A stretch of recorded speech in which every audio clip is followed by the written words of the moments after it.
We head now to the airports this time around, and Stanley Gahete is at the Ninoy Aquino International Airport, Terminal 3. He joins us now live. Stanley, what is the situation there 3 days before Christmas?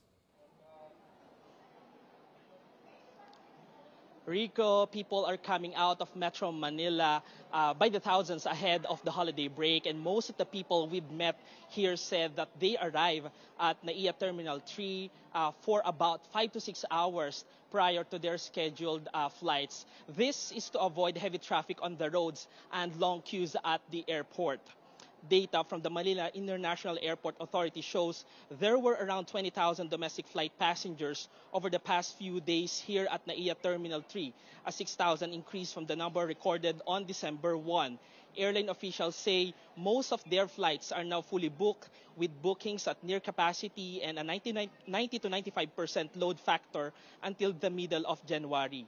They advise passengers still looking for seats to check their websites.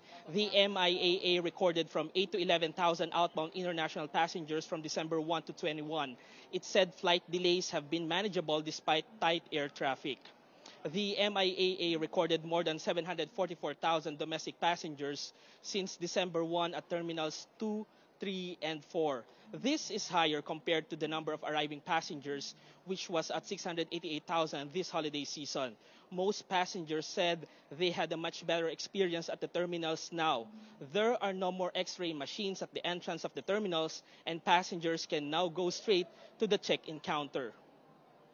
Bali, umalis kami ng 2 o'clock and then we arrived at 5 kasi ini-expect namin mahaba yung pila. Yun, maganda naman kasi wala namang pila kaming nadatnan. Kaya medyo mabilis naman po. Medyo mainit-init ng konti, pero at least comfortable naman. A lot better. It was a lot better than my previous experience because I think they changed when we entered, wala nang X-ray doon. So, mas mabilis ang flow. Diretso na sa counter. Yeah. Pre-pandemic, haba ng pila sa labas pa lang eh. As of now, lines at check-in counters are still manageable. Authorities still advise travelers to arrive early for their safety and convenience. And I reckon that the current condition here is really a bit better compared to pre-pandemic situation. And that's the latest here at NAIA Terminal 3. Back to you, Rico. Stanley Gahete, thank you so much for that update from the Ninoy Aquino International Airport, Terminal 3.